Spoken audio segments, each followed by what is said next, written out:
Hello everyone, आप सभी का मालवी अकेडमी के ऑनलाइन लर्निंग प्लेटफॉर्म पे स्वागत है। उम्मीद है आप बढ़िया होंगे। और ये क्लास इसकी सर्कुलर फ्लो ऑफ इनकम की आप फर्स्ट क्लास किए होंगे। अगर आपने फर्स्ट क्लास नहीं किया है तो काइंडली गो एंड वॉच, क्योंकि ये हमारा सर्कुलर फ्लो ऑफ इनकम का सेकेंड डे है। ऑलराइट, ओके, सो हम पिछले क्लास में क्या पढ़े थे, इमीडिएट बेसिस पे रिकैप करेंगे एंड रिवाइज करेंगे एंड उसके बाद हम आज की क्लास पे चलेंगे। और आज की क्लास ये थोड़ी सी यूजुअल क्लासेस से लंबी होने वाली है, क्योंकि हम एक ही क्लास में ख़त्म करेंगे विद CUET में जो PYQs आए हैं उसको भी सॉल्व करेंगे। ऑलराइट, सो शुरू करते हैं। सबसे पहले जो हमने पढ़ा था वो पढ़ा था topic circular flow of income. ठीक है, सर्कुलर फ्लो ऑफ इनकम पढ़ा था। सर्कुलर फ्लो ऑफ इनकम, आय का चक्रीय प्रवाह पढ़ा था हम लोगों ने।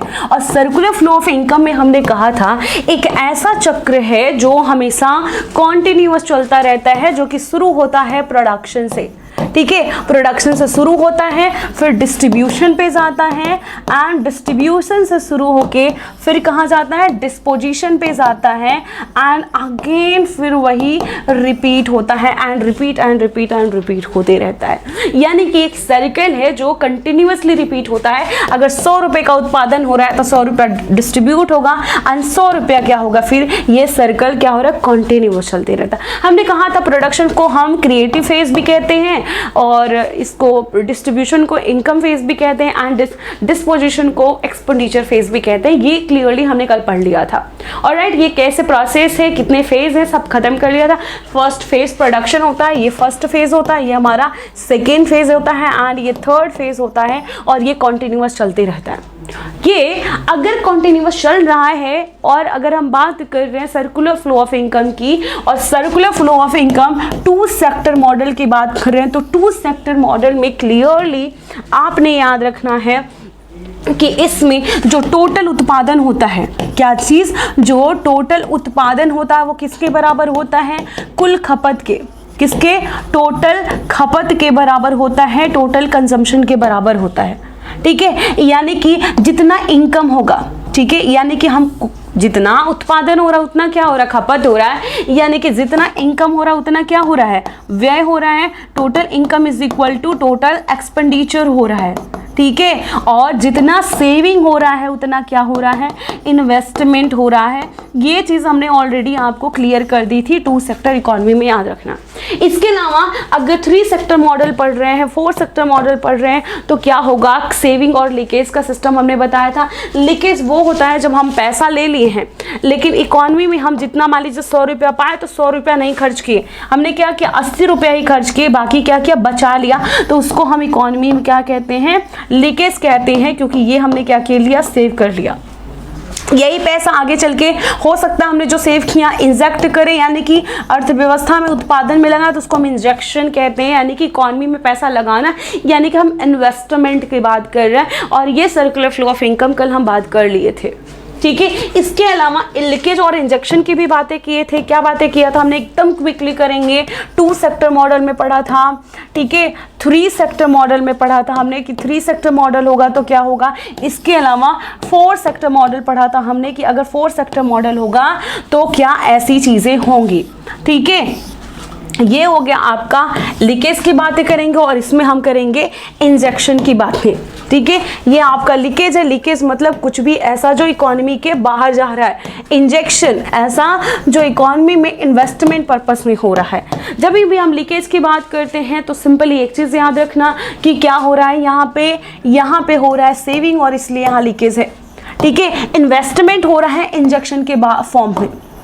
ठीक है, इंजेक्शन यानी कि गवर्नमेंट कुछ 2 सेक्टर इकोनॉमी में कौन कौन से होते हैं, एक फॉर्म होता है, ठीक है, या इंडस्ट्री होता है, दूसरा हाउस होल्ड होता है। जब 3 सेक्टर इकोनॉमी की बात करते हैं, फॉर्म होता है, हाउस होल्ड होता है, प्लस गवर्नमेंट होता है। तो 3 सेक्टर इकोनॉमी में सरकार क्या करेगी, सरकार हमसे टैक्स लेगी, यानी कि नेट टैक्स वसूलती है। अगर इंजेक्ट करने की बात हो तो सरकार क्या होगा, यहाँ इन्वेस्टमेंट लिखना था, इन्वेस्टमेंट होगा। ठीक है, और इन्वेस्टमेंट के अलावा जो सरकार करती है, ठीक है, इन्वेस्टमेंट तो हम सभी करेंगे, सरकार क्या करती है, गवर्नमेंट एक्सपेंडिचर करती है। सरकार खर्च करती है government expenditure on goods and services, जो भी गुड्स एंड सर्विसेज हैं उस पर क्या करती है, खर्च करती है। इसके अलावा आपका हो जाएगा सेविंग प्लस टैक्स, और एक चीज जो ऐड हो जाएगा यानी कि इन्वेस्टमेंट प्लस गवर्नमेंट एक्सपेंडिचर। दूसरा चीज जो होगा इंजेक्ट किया जा रहा है, यानी कि ये दो चीजें क्या हो सकती हैं, ठीक है, ये आपने बताना है कमेंट बॉक्स में। ऑलराइट, तो यहाँ पे क्या होंगी ये आपको कमेंट बॉक्स में बताना है, नीचे लिखना है फोर्थ सेक्टर इकोनॉमी, एंड यहाँ लिकेज में एल लिख के आपको आंसर देना है, इंजेक्शन में आई लिख के आपको आंसर आपको जरूर देना है। और क्योंकि पिछले क्लास में हम ऑलरेडी सब कुछ बता चुके हैं, देखना है कि आप पिछले क्लास कितना याद रखे हो। उसके अलावा हम बात कर रहे थे कि माइक्रो और मैक्रो क्या होता है, ठीक है, बेसिक यहीं से शुरू हुआ था कि माइक्रो क्या है। तो माइक्रो का मतलब और मैक्रो का मतलब, माइक्रो मतलब व्यष्टि, और व्यष्टि अर्थशास्त्र क्या करता है, अर्थव्यवस्था के छोटे से हिस्से को पढ़ा, ठीक है, अर्थव्यवस्था के छोटे से हिस्से को डील करता है, उसको कहते हैं माइक्रो। और macro as a whole economy, जब पूरे अर्थव्यवस्था की बात कर रहे हैं तो मैक्रो की बात कर रहे हैं, जब एक सिंपल छोटे से पार्ट की बात करें, इंडिविजुअल यूनिट की बात कर रहे हैं, जैसे मालवीय एकेडमी एक इंडिविजुअल यूनिट है, जब इसकी बात करेंगे तो माइक्रो की बात कर रहे हैं, ठीक है। अगर होल इकोनॉमी की बात करें तो ऑब्वियस ही बात है होल इकोनॉमी की ही बात कर रहे हैं। तो जब भी आप माइक्रो इकोनॉमिक्स के बारे में पढ़ेंगे तो आपको ये याद होना चाहिए कि जो माइक्रो इकोनॉमिक्स है, ठीक है, माइक्रो इकोनॉमिक्स डील, ठीक है, in small part of economy, deal with small part of economy, ठीक है, अर्थव्यवस्था के छोटे से हिस्से को जो डील करता है उसको मैक्रो कहते हैं। और मैक्रो जब पूरी अर्थव्यवस्था की ही बात कर रहे हैं, इकोनॉमी एज अ होल पूरी अर्थव्यवस्था की बात कर रहे हैं, तो क्या हो जाएगा, इकोनॉमी एज अ होल हो जाएगा।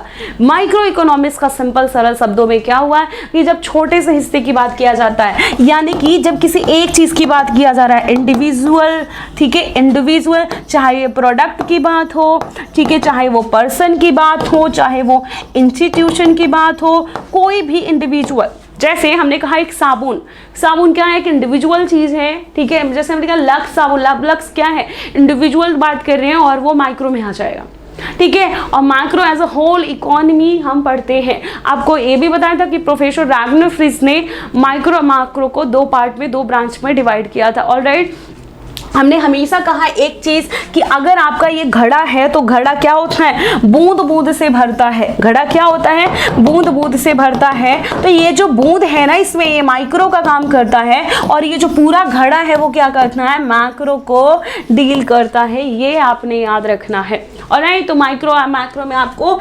डिफ्रेंसिएशन थोड़ा सा पता चल गया होगा। अब थोड़ा सा और आगे चलते हैं कि क्या होता है, सर्कुलर फ्लो ऑफ इनकम पढ़ लिए हैं। इसके अलावा हमको पढ़ना था real flow and money flow, ठीक है। स्टॉक एंड फ्लो पढ़ लेते हैं। स्टॉक मतलब कोई ऐसा वेरिएबल जिसको हम एक निश्चित समय बिंदु पे मेजर करते हैं, यानी कि स्टॉक का मतलब at a particular point of time, कोई भी ऐसा चीज जिसको एक निश्चित समय बिंदु पे मेजर करते हैं इसको स्टॉक कहते हैं, ठीक है। दूसरा फ्लो, फ्लो का मतलब होता है एक ऐसा वेरिएबल जिसको हम समय काल में मेजर करते हैं, एक निश्चित समय काल में मेजर करते हैं, उसको हम फ्लो कहते हैं। इसका हम डिफरेंस भी देखे थे पिछले क्लास में कि स्टॉक क्या होता है। स्टॉक का मतलब एक ऐसा चर जिसको हम निश्चित समय बिंदु पे मेजर करें, फ्लो का मतलब एक ऐसा चर है जिसको हम एक पीरियड ऑफ टाइम पे मेजर करते हैं।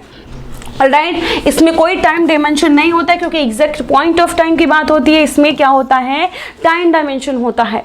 हमने कहा था ये स्टैटिक कॉन्सेप्ट है, जैसे एक बूंद घड़े में गिरा टप, और घड़ा क्या है, घड़े में गया ना तो एक बूंद अब दोबारा वो गिरेगा क्या, तो एकदम स्टैटिक है, एकदम स्टैटिक है, एकदम फिक्स्ड है, एकदम सर्टेन है।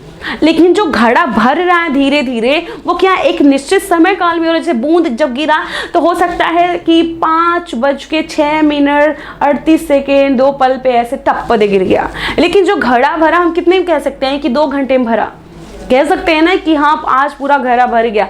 मतलब कि जब भी स्टॉक की बात करेंगे स्टैटिक कॉन्सेप्ट, और धीरे धीरे स्टैटिक क्या होता है, डायनेमिक में बदल जाता है, यानी कि स्टॉक धीरे धीरे फ्लो में बदलता है। एग्जाम्पल की बात कर लेते हैं। हमने कहा भारत की जनसंख्या 31 मार्च 2018, और 31 मार्च क्या है, स्पेसिफिक है 31 मार्च, यानी कि 31 मार्च की बात की जा रही है। ऑलराइट, इसके अलावा total number of Maruti car in Delhi, कौन सा मारुति कार कहाँ पे, दिल्ली में, टोटल नंबर की बात की जा रही है।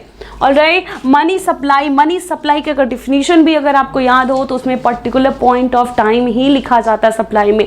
नेशनल वेल्थ, इनकम नहीं संपत्ति, ठीक है। और क्वांटिटी ऑफ गेहूं स्टोर, अब ये कैसे समझोगे, मान लो एक जगह और दिया है, इधर शायद दिया है क्वांटिटी ऑफ गेहूं प्रोड्यूस, यानी कि मान लीजिए आपके खेत से गेहूं प्रोड्यूस हुआ 10 कुंटल, तो ये जो 10 कुंटल है वो सप्लाई हो जाएगा, यानी कि फ्लो हो जाएगा।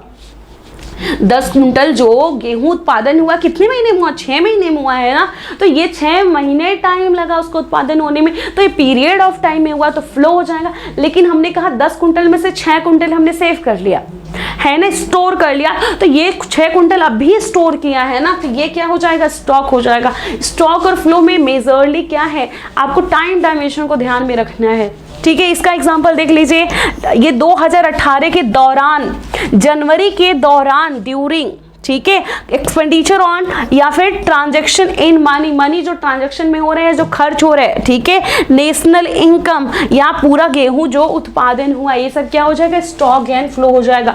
इसके अलावा हमने पढ़ा था रियल एंड नॉमिनल फ्लो। देखो हम हमेशा कहते हैं कि रियल मतलब जो वास्तविक हो, वास्तविक, जैसे ये पेन जब उत्पादन हुआ तो क्या है, पेन ही है, हम ही थोड़ी नहीं बोलते वो पैसा दो, हम क्या बोलते हैं, ये पेन दो, यही बोलते हैं ना, कि बोलते हैं ये पैसा दो, खरीदे तो सब पैसे से हैं, लेकिन सबको पैसा क्यों नहीं बोलते, सबको मान लो ये पेन है तो पेन बोलेंगे, अगर ये फ़ोन है तो हम क्या बोलेंगे, फ़ोन बोलेंगे, अगर ये रिमोट है तो हम क्या बोलेंगे, रिमोट बोलेंगे। सबको पैसा बोलते हैं क्या, नहीं। जो रियल आइडेंटिटी हम उससे बुलाते हैं कि ये आपकी क्या है, रियल आइडेंटिटी, और हमने बोल दिया ये फ़ोन दो, ये रियल है। यानी कि जब हम रियलिटी की बात करते हैं तो वो रियल फ्लो हो जाता है। जब किसी चीज़ को पैसे में कन्वर्ट कर दे, जैसे मान लीजिए ये पेन था, ये पेन मान लीजिए हम कह दिए 100 रुपये का है, तो अब ये पेन गया, अब पैसे की बात कर रहे हैं, किस चीज़ की, 100 रुपये की बात कर रहे हैं, और पेन का सेकेंडरी टर्म हो गया, पैसा क्या हो गया, प्रायोरिटी हो गया, क्योंकि पैसा किसमें, 100 रुपये की बात कर रहे हैं, तो ये क्या हो जाएगा, मनी में कन्वर्ट हो गया। ऐसे ही यहाँ पे बात किया जा रहा है कि जो वास्तविक प्रवाह है, यानी कि जो रियल फ्लो है ना, वो ये कहता है कि ऐसा फ्लो अगर एक फॉर्म है, ठीक है, ये फॉर्म है, और दूसरा हाउस होल्ड है, तो फॉर्म और हाउस होल्ड के बीच में जो रियल बातें होती है, जैसे ये हाउस, घरेलू क्षेत्र के लोग जाके यहाँ पे काम करते हैं, अपना लेबर वाला काम करते हैं, जमीन भी देते हैं, कुछ लोग अपना पूंजी देते हैं, कुछ लोग एंटरप्रेन्योर उद्यमी का काम करते हैं। ये चारों लोग गए, काम किए, और काम के बदले फॉर्म ने क्या उत्पादन किया, फॉर्म ने उत्पादन किया गुड्स एंड सर्विस। या तो किसी भी फॉर्म में या किसी भी इंस्टीट्यूशन में, किसी भी इंडस्ट्री में क्या होता है, या तो वस्तुओं का उत्पादन होता है, या तो सेवाओं का उत्पादन होता है, और किसी का तो उत्पादन नहीं होता है। बहुत ऑब्वियस है। तो लैंड, लेबर, कैपिटल, एंटरप्रेन्योरशिप बदले में दिया तो क्या मिला, वस्तुओं और सेवाओं का उत्पादन हुआ। एज सिंपल एज दैट, ये यहाँ पे याद रखोगे। तो यहाँ पे वास्तविकता की बात हो रही है, कहीं पैसे की बात हुआ है क्या, नहीं हुआ। हमने क्या किया, जाके काम किया, काम के बदले क्या काम किया, अरे पूछते लो, अरे क्या काम करते हो, अच्छा पेंटिंग का काम करते।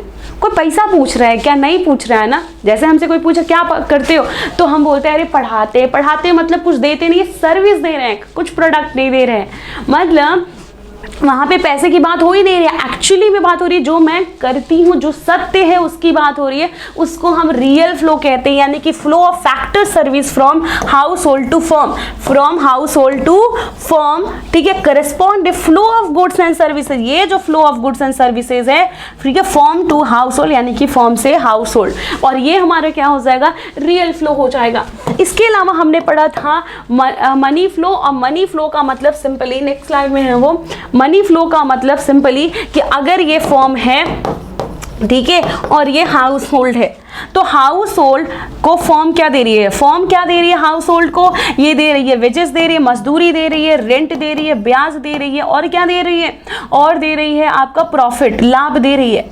और हाउस होल्ड क्या कर रही है, यही जाके यहाँ पे खर्च कर रहा, और खर्च कर रहा है तो किस फॉर्म में खर्च कर रहा है, भैया पैसे के फॉर्म में खर्च हो रहा है। तो यहाँ सिर्फ पैसे की बात हुई, इसीलिए इसको क्या कहते हैं, मनी फ्लो कहते हैं, यानी कि फैक्टर पेमेंट। और ये चारों क्या है, फैक्टर पेमेंट है, फॉर्म से, ठीक है, हाउस होल्ड की तरह। और ये हो गया आपका करस्पॉन्डिंग फ्लो ऑफ एक्सपेंडिचर, यानी कि जो खर्च हो रहा है हाउस होल्ड से फॉर्म तक का, इसको मनी फ्लो कहते हैं। मनी फ्लो को हम नाम मात्र प्रवाह भी कहते हैं, यानी कि नॉमिनल प्रवाह कहते हैं।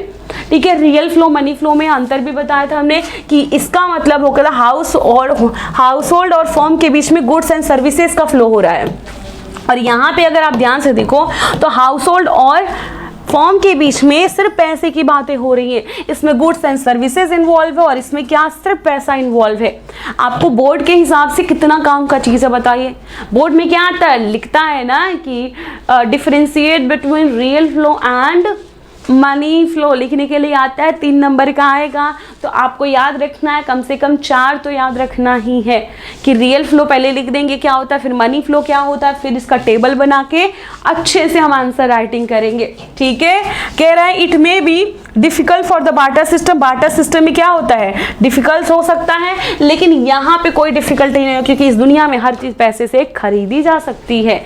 इसको हम भौतिक प्रवाह कहते हैं और इसको नाम मात्र प्रवाह कहते हैं। ऑलराइट, हम 2 सेक्टर इकोनॉमी मॉडल पढ़ लिए हैं और यही हमारे पोर्शन में है। अब आते हैं, अगर वो पढ़ लिए हैं तो एक बात बताओ, कैसे पता चलेगा कि कोई हमारे देश का सामान्य निवासी है?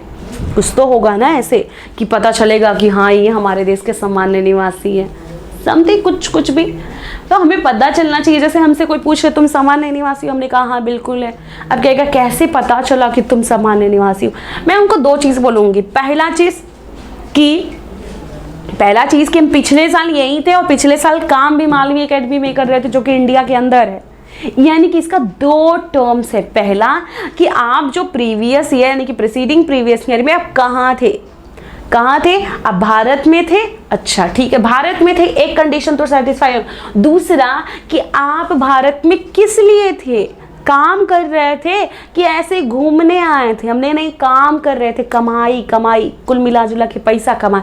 कह रहे हाँ तब थे। हमने कहा अगर हम नहीं कमाते तो अगर आप नहीं कमाते तो यहाँ के सामान्य निवासी नहीं होते। इसका मतलब कि दोनों कंडीशन सेटिस्फाई होना चाहिए। अगर कोई कह रहा है कि हम रेजिडेंट है, इसका मतलब ये 2 स्थिति सेटिस्फाई हो रही। पहला कि एक जो रेजिडेंट निवासी है या तो वो हमारे देश में रह रहा है या मतलब डोमेस्टिक टेरिटरी यानी कि जो पॉलिटिकल फ्रंटियर है उसके अंदर रह रहा है, भारत देश के अंदर रह रहा है। दूसरी चीज कि उसका जो बेसिक इकोनॉमिक एक्टिविटी है, इकोनॉमिक एक्टिविटी मतलब प्रोडक्शन, डिस्ट्रीब्यूशन, कंजम्पशन, ठीक है, ये तीनों की तीनों चीज़ कहाँ कर रहा, हमारे देश में ही कर रहा हो। खर्चा पानी खाना पीना कहाँ कर रहा, हमारे देश में कर रहा। अगर ये दोनों चीज़ कर रहा तभी वो नॉर्मल रेसिडेंट है। ठीक है, अगर ये दोनों चीज़ नहीं कर रहा है तो हमारे वहाँ का नॉर्मल रेजिडेंट नहीं है। कोई एक चीज़ कर रहा है, मान लीजिए अनन्या पांडे का हम हमेशा एग्जाम्पल देते हैं, हाँ इस बार उनका नहीं देंगे। मान लीजिए आप है, आपको पढ़ना था तो आप गए अमेरिका पढ़ाई करने। आप अमेरिका में 3 साल ग्रेजुएशन किए तो क्या तीनों साल वहाँ के आप निवासी हो जाएंगे? नहीं होंगे, क्योंकि आप पढ़ाई करने गए, कमाई करने नहीं गए। वहाँ पढ़ाई कर रहे हैं, बस रह रहे हैं और खर्चा कर रहे हैं, कमा नहीं रहे हैं। सारी इकोनॉमिक एक्टिविटी करना होगा ना, सिर्फ आप खर्चा कर रहे हो, खा रहे हो, पी रहे हो, कमा कहाँ रहे हो? नहीं कमा रहे हो। तो इसका मतलब सामान्य निवासी का मतलब कि एक ऐसा व्यक्ति या फिर एक ऐसा संस्थान जो ordinary resident in the country, उस देश का रेजिडेंट हो, whose economic interest also lies in that country, उस देश में जो पिछले साल रहा हो और उसका जो आर्थिक ठीक है स्थिति है या फिर आर्थिक जो हित है वो भी उसी देश में हो रहा हो। यानी कि ये दोनों कंडीशन सेटिस्फाइड होगा तभी वहाँ का सामान्य निवासी कहलाएगा। कुछ ऐसे लोग हैं, आपसे क्वेश्चन आता है ना, क्वेश्चन तो 100% आएगा बोर्ड में। हम तो हमेशा कहते हैं कि देखो, हालांकि ये आगे भी बताएंगे हम आपको कि बोर्ड वाले क्वेश्चन में ना आपको अंडरस्टैंडिंग ज़रूरत है। अब एज इट इज़ क्या रट के जाओगे, प्रॉपर रट के कभी कोई जा ही नहीं सकता, कितना रटोगे। इसलिए अंडरस्टैंडिंग लिखो, बाद में उसको बना के लिखने आना चाहिए, है ना, अपने खुद के लैंग्वेज में। कभी भी एनसीईआरटी नहीं कहता डिट्टो छाप दो, कभी कहता है क्या? कभी कोई कहता है आप डिट्टो रट के आओ छाप दो? नहीं, आपको एक बेसिक अंडरस्टैंडिंग क्रिएट करना है। उस अंडरस्टैंडिंग के बेसिस पे आपको क्या करना है, अपने लैंग्वेज में लिखना ही क्या कहलाता है, अंडरस्टैंडिंग कहलाता है, एक डेवलपमेंट कहलाता है, एक क्या कह सकते हैं कि आपकी जो मार्किंग होती है उसी बेसिस पे होती है। तो आपको ये पता चल गया कि कौन हमारे वहाँ का निवासी होगा, कौन नहीं होगा। वो 2 कंडीशन, और वो 2 कंडीशन के अलावा कुछ लोग ऐसे हैं जो हमारे देश के सामान्य निवासी नहीं माने जाएंगे। पहला, जो हमारे देश में घूमने आए हो, ठीक है, ऐसे विजिट करने आए हो हमारे देश को, मेमोरी बनाने के लिए, छुट्टियां मनाने आए हो, हमारे देश में दवाई कराने आए हो, पढ़ाई करने आए हो, स्पोर्ट्स खेलने आए या कॉन्फ्रेंस अटेंड करने आए, तो इन सब चीज़ों के लिए कोई भी आएगा तो वो हमारे वहाँ का सामान्य निवासी नहीं कहलाएगा। अब ये सामान्य निवासी क्यों नहीं कहलाएगा? क्योंकि यहाँ पे वो 1 साल से ज़्यादा भले रह रहे हो। तो पहला कंडीशन सेटिस्फाइड हुआ, दूसरा कंडीशन कहाँ सेटिस्फाइड हो रहा है? हो रहा है क्या दूसरा कंडीशन? बिल्कुल नहीं हो रहा है, क्योंकि दूसरा कंडीशन क्या था? सिंपली ये है दूसरा कंडीशन, क्या वहीं पे कमाई और खाई दोनों होना चाहिए, कमाई और पैसा खर्च दोनों होना चाहिए। आप तो सिर्फ पैसा खर्च करो, कमा रहे ही नहीं हो। तो ये चीज़ आपको याद रखना, ये लोग हमारे वहाँ के सामान्य निवासी नहीं होंगे। जो फॉरेन एम्बेसी हैं, ठीक है, जो एम्बेसीज दूत लोग होते हैं, ठीक है, फॉरेन एम्बेसीज ऑफिशियल डिप्लोमेट्स हैं, जो आर्मी फोर्स के मेंबर है फॉरेन कंट्री के, तो वो उसी देश के निवासी होंगे जिस देश के वो क्या है, नागरिक है। नागरिक पता है ना? नागरिक भी नहीं पता है आपको? पहले नागरिकता बता देती हूँ क्या होती है। देखिए, नागरिकता मतलब कि हमारा आधार कार्ड आपको पता है, वो आधार कार्ड से कैसे पता चलता है हम कहाँ के? आधार कार्ड अगर आप किसी को दिखाओगे तो क्या कहेगा? अच्छा भारत का है, क्योंकि वहाँ लिखा रहता है भारत, गवर्नमेंट ऑफ इंडिया, यानी कि भारत के निवासी हैं, आपको पता चल गया आधार कार्ड है। यानी कि ऐसे लोग जो हमारे वहाँ के नागरिक हैं, वो बाई बर्थ जैसे पैदा हुआ पता चला हम भारत के हैं, ठीक है। अब कुछ लोग ऐसे हैं, आपने अक्षय कुमार वाला केस सुना होगा कि हाँ मैम वो तो कैसे होगा, कुछ लोगों को बाय लीगल प्रोविजन से भी मिलती है, ठीक है। लीगल, अगर आप किसी देश के लिए बहुत अच्छा काम किए हैं तो वो देश खुश होकर आपको चाहे तो उस देश का नागरिकता दे सकता है, ठीक है। आप सोचोगे मैम वो सीमा वाला, सचिन सीमा वाला सिस्टम अगर याद है तो, है ना वैसा वाला, तो वो डिपेंड करता है, इसीलिए हमने कहा लीगल प्रोविजंस भी हैं। यानी कि पहला जो मिलता है वो बाई बर्थ मिलता है, जिस देश में आप पैदा हुए उस देश के आप नागरिक हो जाते हो, ठीक है। अब एक मुझे सिंपल सा एक बात बताओ, आप कहोगे कि मैम अगर मान लीजिए कोई औरत प्रेग्नेंट है, अगर वो दूसरे देश में घूमने गई, वहाँ बच्चा पैदा हुआ तो भी वो उस वो औरत जैसे अनुष्का शर्मा का आपने सुना होगा कि उनके एक बेटे का जन्म हुआ, अकाय शायद नाम है, तो वो कहाँ पैदा हुआ? अपने देश में पैदा हुआ नहीं, शायद अमेरिका में पैदा हुए हो, तो वो कहाँ के निवासी हो जाएंगे? वो भारत के निवासी हैं, क्योंकि उनकी जो मम्मा है यानी कि अनुष्का शर्मा है, वो कहाँ की निवासी हैं? भारत की निवासी, इसीलिए वो कहाँ हो जाएंगे? भारत के हो जाएंगे। ये याद रखना आप, ठीक है, ये याद रखना।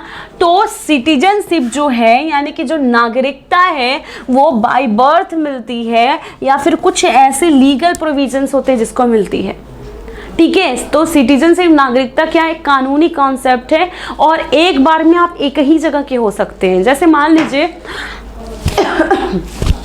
अगर अक्षय कुमार को कनाडा का सिटीजनशिप मिल जाता तो उसको भारत का सिटीजनशिप क्या करना पड़ता? त्याग करना पड़ता, क्योंकि एक टाइम पे आप एक ही जगह के नागरिक हो सकते हो। नागरिक होना और निवासी होना दोनों बहुत अलग बात है, ठीक है।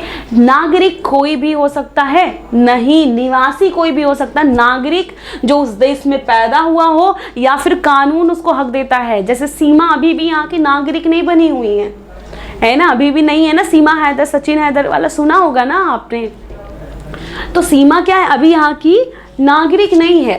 अगर उसका कुछ कमा रही है तो ये रेजिडेंटशिप में काउंट होगा, यानी कि निवासी में काउंट होगा, ठीक है, वहाँ की नागरिकता में काउंट नहीं होगा। अभी भी वहाँ की ही नागरिक, पाकिस्तान की ही नागरिक है वो, ठीक है। तो ये याद रखना है कि सिटीजनशिप क्या है? एक लीगल कॉन्सेप्ट है, और जो रेजिडेंटशिप है वो इकोनॉमिक कॉन्सेप्ट है। इसी के बेसिस पे हम राष्ट्रीय आय कैलकुलेट करते हैं, ठीक है। तो एक व्यक्ति, एक नॉर्मल रेजिडेंट कंट्री का, अगर वो ऑर्डिनरी रेजिडेंट कर उस देश में पिछले साल रहा 1 साल से ज़्यादा और वो उसी देश में उसकी आर्थिक हित भी जुड़ी हो, इसीलिए हमने कहा दोनों कॉन्सेप्ट अलग है। सिटीजनशिप मतलब नागरिकता, मतलब बाय बर्थ मिल रही है। सिटीजनशिप बाय बर्थ नहीं है। मान लीजिए आप ही हैं, आप बहुत अमीर हैं, आपकी नौकरी लग गई अमेरिका में, ठीक है, आप अमेरिका गए काम करने, आप सिटीजनशिप कहाँ के, आपकी सिटीजनशिप भारत की, आप भारत के नागरिक हैं प्रॉपर, है ना, हम भारतवासी, ठीक है, हिंदुस्ता हमारा, हम भारतवासी हैं। लेकिन अमेरिका में जॉब लग गया, अब अमेरिका में जॉब करने गए तो आप 1 साल से ज़्यादा रह लिए, 2 साल 3 साल आप रहे, मान लीजिए हम कह रहे हैं 2 ही साल रहे, अब वो 2 साल में आपके निवासी का नेशनल इनकम कहाँ काउंट होगा अगर आप निवासी नहीं है तो? हमारे वहाँ के निवासी हैं क्या? नहीं, हमारे वहाँ के नागरिक हैं, आप निवासी अभी नहीं है, सॉरी टू से, क्योंकि आपने 1 साल से ज़्यादा उस देश में रहा है और आप वहीं पे कमा खा भी रहे हो। तो ये दोनों कंडीशन तो आप कंप्लीट करो, लेकिन दूसरे देश के लिए, हमारे देश के लिए नहीं, क्योंकि हमारे देश में ना तो आप इस साल थे और न यहाँ पे कमाए खाए हो, तो आप हमारे देश के निवासी नहीं हुए। आप हमारे देश के नागरिक जरूर हो, निवासी नहीं हो, निवास नहीं कर रहे हो। नागरिक इसलिए क्योंकि यहाँ पैदा हुए तो आपको आधार कार्ड मिला है, ठीक है, लेकिन आप 2 साल से निवास नहीं कर रहे हो तो निवासी हुए क्या? जब निवासी नहीं कर रहे हो, यहाँ पे रह ही नहीं रहे हो, तो निवासी नहीं हुए। तो निवासी कोई कहीं का भी हो सकता है, जैसे नोरा फतेही, वो कहाँ की है शायद, मुझे बिल्कुल आइडिया नहीं है वो कहाँ की है, मैंने सुना था शायद, मुझे याद नहीं आ रहा, शायद इजराइल, पता नहीं, कहीं के तो हैं वो, कहीं की तो हैं अगर वो वहाँ की हैं, मतलब अपने देश की तो नहीं है वो, है ना, अपने देश की सिटीजन नहीं है। अब जब अपने देश की सिटीजन नहीं है तो रेजिडेंशिप कहाँ की है? भैया नोरा फतेही पिछले साल भी यहाँ पे थी, 1 साल से ज़्यादा, इस साल भी है, तो उनका नेशनल इनकम कहाँ काउंट होगा? हमारे देश में काउंट होगा, क्योंकि वो निवासी हमारे देश की है, भले कहीं के नागरिक हो, हमसे फ़र्क नहीं पड़ता। निवास क्या कहाँ कर रही है? भारत में निवास कर रही है, तो रेजिडेंशिप कहाँ की मानी जाएंगी? यहीं की मानी जाएंगी, क्योंकि वो कमाते भी यहीं पे, ठीक है। इंटरनेशनल जितने भी अंतर्राष्ट्रीय संगठन होते हैं, इससे एमसीक्यू आता है, जितने भी अंतर्राष्ट्रीय संगठन होते हैं, चाहे यूएनओ हो गया या फिर WHO हो गया, और भी बहुत ढेर सारे जितने भी हैं, वो सब इंटरनेशनल या फिर नेशनल रेजिडेंट होते हैं, वो किसी एक पर्टिकुलर देश के नहीं होते हैं, ठीक है। तो हमने कहा are not consider as normal resident of the country, ये देश के एक सामान्य निवासी नहीं माने जाते हैं, ठीक है। They are treated as normal resident of international area, ये इंटरनेशनल एरिया के नॉर्मल रेजिडेंट है, ये सिर्फ हमारे देश के नॉर्मल रेजिडेंट नहीं है। ये चीज़ें याद रखोगे ना प्रॉपरली, क्योंकि आपको लिखना भी तो है 5 पॉइंट। तो ये कितना पॉइंट हो गया? 3 पॉइंट हो गया। पहला कि जो घूमने आए, टूरिस्ट, विजिटर, हॉलीडे मनाने आए, दवाई कराने, पढ़ाई करने आए, वो राष्ट्रीय में शामिल नहीं होगा, ठीक है। जो दूतावास हैं, डिप्लोमेट्स हैं, फॉरेन एम्बेसीज हैं, वो भी हमारे राष्ट्रीय में शामिल होंगे। जिस देश के सिटीजन है, नागरिक हैं, वो उसी देश में शामिल होगा। अंतर्राष्ट्रीय संगठन भी हमारे देश के राष्ट्रीय आय में शामिल नहीं होगा, ठीक है। अब देखो, अंतर्राष्ट्रीय संगठन तो पढ़े कि वो हमारे देश का नहीं है, लेकिन अंतर्राष्ट्रीय संगठन में काम करने वाले भी तो लोग हैं। मान लीजिए अंतर्राष्ट्रीय संगठन का एक ब्रांच भारत में है, ठीक है। मान लीजिए WHO क्या है? इंटरनेशनल है, इंटरनेशनल ऑर्गेनाइजेशन है। इसका जो ब्रांच है, ठीक है, ब्रांच इन इंडिया, इसका जो ब्रांच है वो इंडिया में है, और इसमें एक एम्प्लॉय जो काम कर रहा है, एक एम्प्लॉय मान लीजिए जो मिस्टर एक्स है, ठीक है। मिस्टर एक्स कहाँ काम कर रहे हैं? इंडिया में, लेकिन वो क्या है? अमेरिकन है। वो कहाँ से हैं? अमेरिका से हैं। तो वो क्या हो जाएंगे? अमेरिका के सिटीजन हैं, तो हमारे देश के क्या हो जाएंगे? निवासी होंगे, क्योंकि हमारे वहाँ तो काम कर रहे हैं। यानी कि पिछले साल वो इंडिया वाले ब्रांच में काम कर रहे थे, भले अमेरिका के हैं, तो क्या होगा बेटा? इंटरनेशनल ऑर्गेनाइजेशन में कोई भी एम्प्लॉय हो, कितना भी साल रह ले, वो वही का माना जाएगा जहां वो सिटीजन है। तो resident of country to which they belong, जहाँ के वो सिटीजन है, जहाँ वो पैदा हुए हैं, वहीं के रहेंगे, इंटरनेशनल एरिया के नहीं रहेंगे, ठीक है। फॉर एग्जाम्पल, अच्छा दिया तो है एक America working UNO office located in India, India में कोई यूएनओ ऑफिस लोकेटेड है, ठीक है। तो वो जो ट्रीटेड होगा वो अमेरिका का निवासी होगा, हमारे वहाँ का निवासी नहीं होगा। Next one is crew member of foreign vessels, जो कमर्शियल ट्रैवल होते हैं, सीजनल वर्कर होते हैं। जैसे आप मर्चेंट नेवी का सुने होंगे ना, मर्चेंट नेवी वाले 6 महीना काम करते हैं, 6 महीना रेस्ट करते हैं। सीजनल वर्कर, जैसे जो गर्मी आती है तो क्या करते हैं? शेल्टर ले लेते हैं, काम करते हैं। तो सीजनल वर्कर उनके डिपेंड करता है नेचर ऑफ वर्क पे, तो 6 महीना इधर रहते, 6 महीना उधर रहते, तो वो लोग भी राष्ट्रीय आय में शामिल नहीं होंगे, यानी कि हमारे देश के सामान्य निवासी नहीं माने जाएंगे। ऑलराइट, उम्मीद है आपको बहुत अच्छे से क्लियर हो रहा, बहुत इंपॉर्टेंट है आपको क्लियर करना। अब आते हैं नेक्स्ट टॉपिक पे, आय। आय तो पता होगा ना आपको कि कहीं से भी पैसा आए, ठीक है, कहीं से भी पैसा आए तो उसको हम आय कहते हैं। अब ये आय दो प्रकार का होता है। कहीं से भी पैसा हम खुश हो जाते हैं कि नहीं? इनफैक्ट हम रोड पे चल रहे गिर के कोई पैसा गिरा हुआ मिल जाता है तो क्या ही खुश होता है। आप तो छोड़ो, अभी भी मैं कभी कभी जाती हूँ ना, बचपन में पता नहीं क्या ऐसा होता था, मैं स्कूल से आती थी ना तो उस समय 1 रुपया बहुत बड़ी बात होती थी।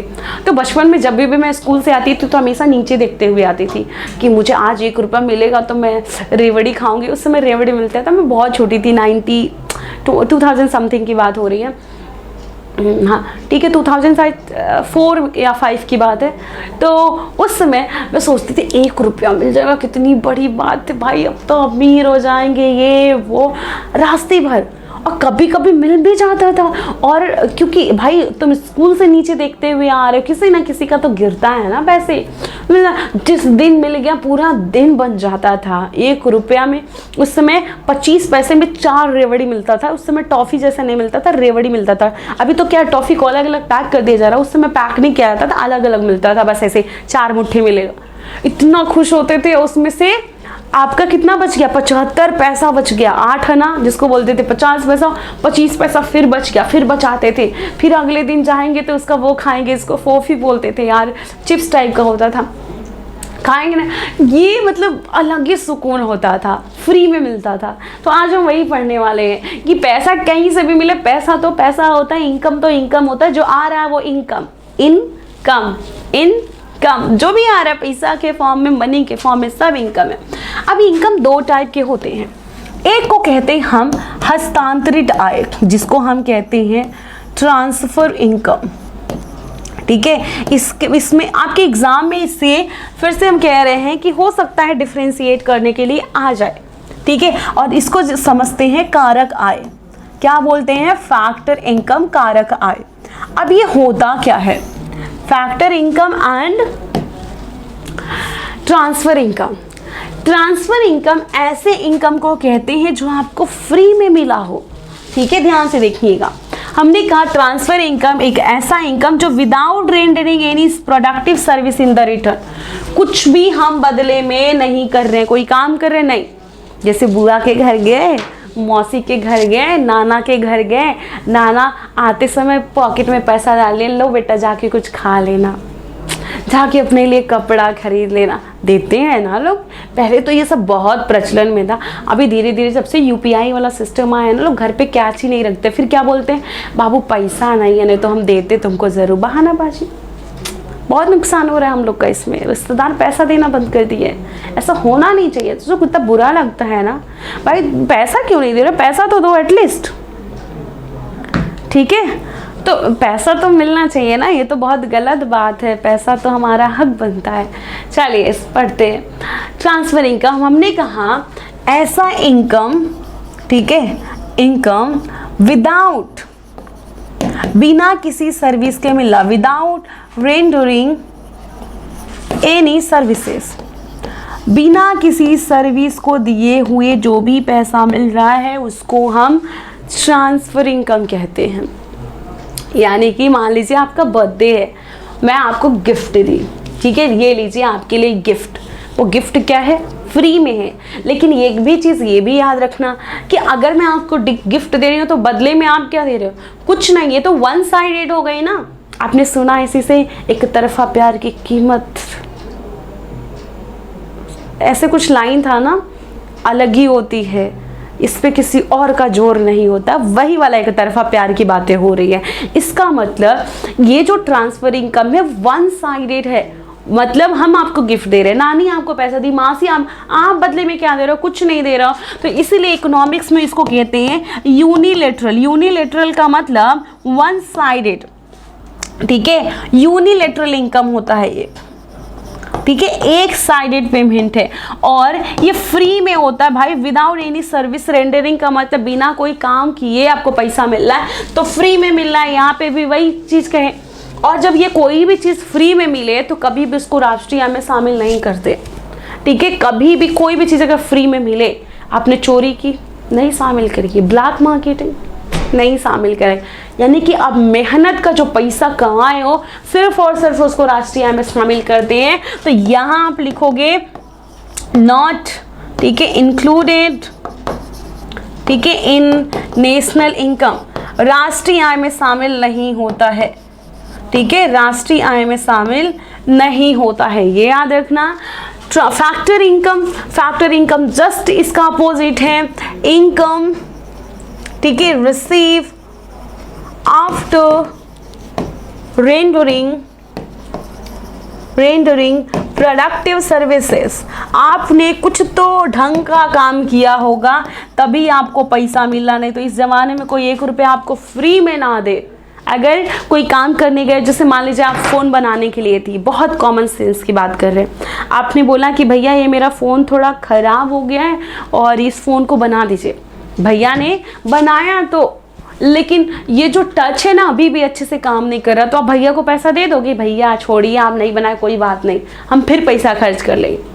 यानी कि प्रोडक्टिव सर्विस दी, यानी कि अगर आपने ये फ़ोन बनाने के लिए दिया है तो ये फ़ोन जब अच्छे से बन जाएगा, क्लियरली एकदम अच्छे से काम करेगा इसका डिस्प्ले और टच, तभी आप पैसा दोगे ना। अदरवाइज क्या कहोगे, भैया किस बात का पैसा ले रहे हैं, ये तो काम ही नहीं कर रहा, ये तो फालतू में आपको पैसा दे रहे, इससे अच्छा तो कहीं और बनवा लिए होते, ये ना बोलते हैं। तो इसका मतलब कुछ ऐसा काम कर रहे हैं जिसके बदले हमको पैसा मिले, ठीक है। यहाँ पे देखें कि income receive from by the factor of production rendering factor services in the production process, उत्पादन प्रक्रिया में कुछ ना कुछ काम कर रहे हैं, योगदान दे रहे हैं, ठीक है। इसको राष्ट्रीय आय में शामिल करते हैं, ठीक है, इंक्लूडेड इन नेशनल इनकम, राष्ट्रीय आय में इसको क्या करते हैं, शामिल करते हैं, ये आपने याद रखना है, ठीक है। दूसरा, फैक्टर सर्विस के बदले मिलता है, तो फैक्टर सर्विस कौन कौन से होते हैं, ठीक है, फैक्टर सर्विस कौन कौन से होते हैं आपके? फैक्टर सर्विस हो गया, क्या चीज़ हो गया, लैंड हो गया, लेबर हो गया, कैपिटल हो गया, और आपका हो गया एक और चीज़ जिसको हम कहते हैं एंटरप्रेन्योर। तो लैंड के बदले क्या मिलता है, रेंट मिलता है, ठीक है। लेबर के बदले क्या मिलता है, मजदूरी मिलता है। कैपिटल के बदले क्या मिलता है, ब्याज मिलता है। और एंटरप्रेन्योर के बदले क्या मिलता है, लाभ मिलता है। और ये कुछ चीज़ें आपने दिमाग में रखना है, ठीक है, हो गया।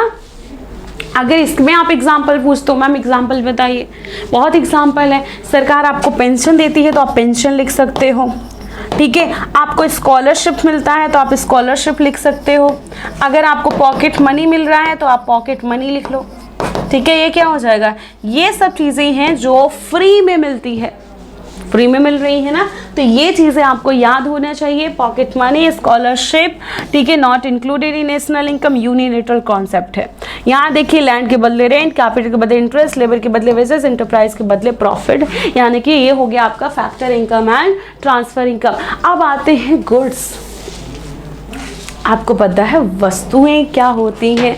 वस्तुएं यानी कि कुछ ऐसा जिसमें यूटिलिटी हो और फिजिकल फॉर्म में हो। ऑब्वियस सी बात है, ऑब्वियस सी बात है ना। अगर आपसे कोई पूछे व्हाट इज गुड्स, अगर आपसे कोई पूछे गुड्स क्या है, ठीक है, गुड्स मतलब कोई एक ऐसी फिजिकल आइटम, फिजिकल एग्जिस्टेंस जिसकी हो, या फिजिकली अवेलेबल आइटम जिसमें कुछ यूटिलिटी हो, ठीक है, कि किसी के नीड को सेटिस्फाई कर पाए, उसको हम गुड्स कहते हैं।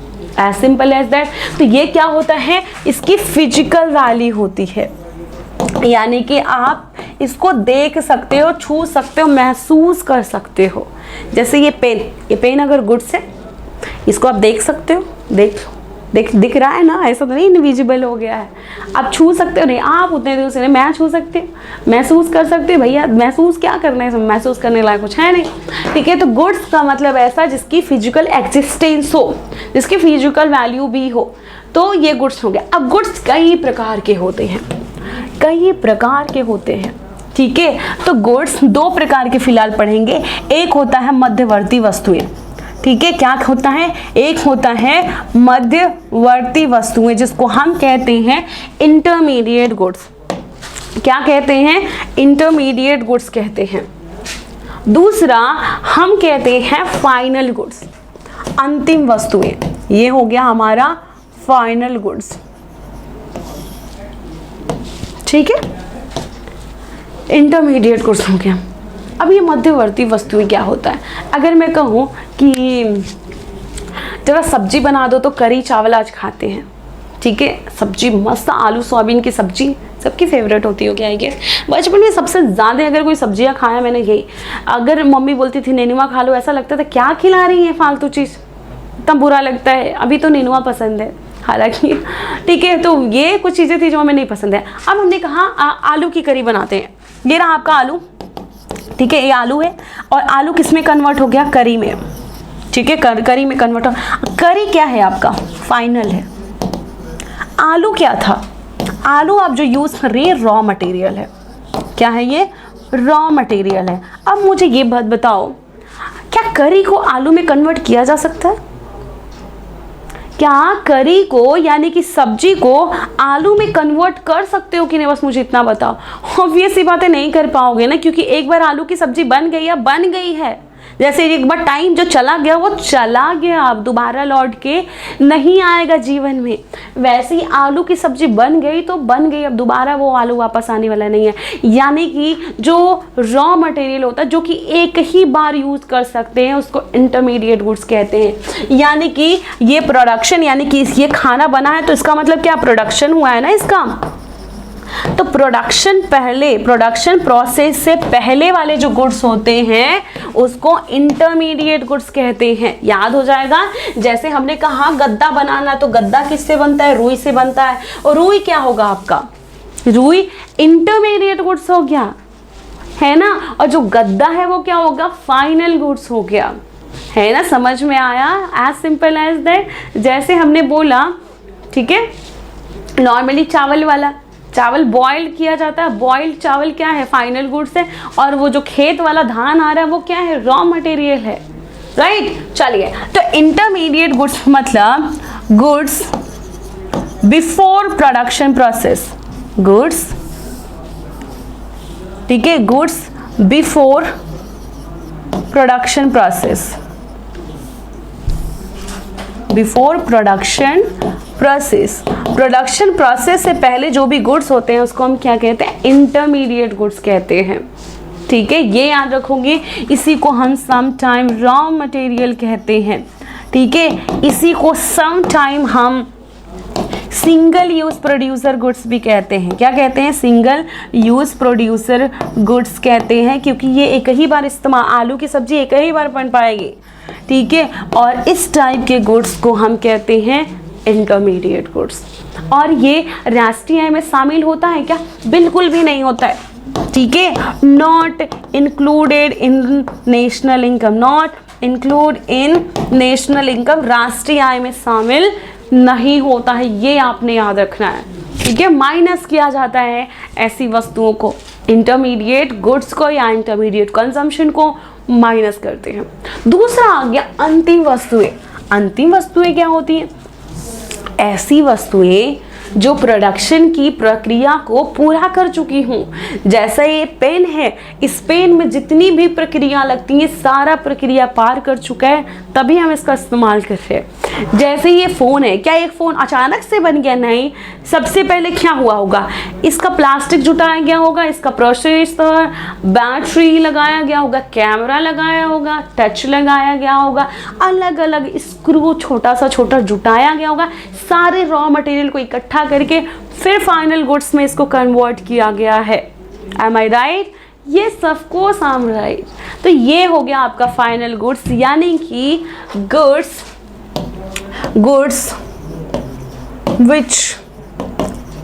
which crossed प्रोडक्शन प्रोसेस, ठीक है। ऐसी वस्तुएं जो उत्पादन की प्रक्रिया को क्रॉस कर चुकी हो, ठीक है, या cross the limit of production process, ठीक है, जो उत्पादन की प्रक्रिया की सीमा को पार कर चुकी हूँ, ऐसी वस्तुओं को हम क्या कहते हैं? Final goods.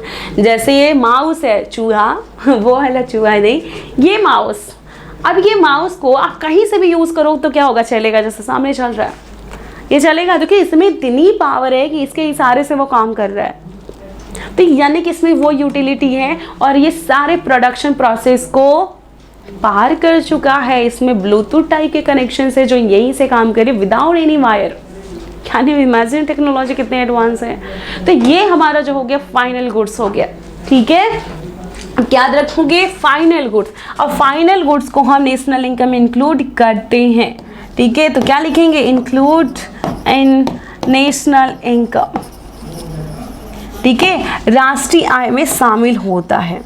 अभी आगे चल के ये फाइनल गुड्स कई प्रकार के हो जाती हैं। जैसे मान लीजिए कई वस्तुएं हैं जो फाइनल है।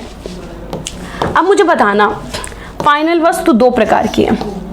अगर हमने सब्जी बनाया तो सब्जी को क्या करेंगे, खा लेंगे। सब्जी को हमने खा लिया, जो खा लिया वो कौन सा गुड्स, कंजम्पशन गुड्स। जो खाने लायक है उसको क्या कह रहे हैं, कंजम्पशन गुड्स कह रहे हैं। लेकिन कुछ ऐसी चीज़ें जो हम नहीं खा सकते, जैसे ये माउस खा ले, बताओ हम वेजिटेरियन बन जाएंगे, वैसे किसी को खाएंगे तो नॉन वेजिटेरियन बन जाएंगे ना, तो ये नहीं खाएंगे ना। ये किस पर्पस से यूज़ किया जाता है, इन्वेस्टमेंट पर्पस से। तो जो फाइनल गुड्स होती हैं ना वो दो प्रकार की होती हैं। कौन कौन से, एक गुड्स को हम कहते हैं ऐसे गुड्स जो रेडी टू कंज्यूम हो, जिसको हम कहते हैं कंजम्पशन गुड्स, ठीक है। क्या कहते हैं, कंजम्पशन गुड्स। दूसरा हम कहते हैं कैपिटल गुड्स, यानी कि पूंजीगत वस्तुएं जिसको हम कहते हैं, ठीक है। कंजम्पशन वस्तुएं यानी कि जो उपभोग वस्तुएं हैं, एक ऐसी वस्तु है जिसका क्या किया जा रहा है, उपभोग किया जा रहा है, यानी कि ये रेडी टू ईट वाली वस्तुएं हैं। क्या है, रेडी टू ईट वाली वस्तुएं हैं।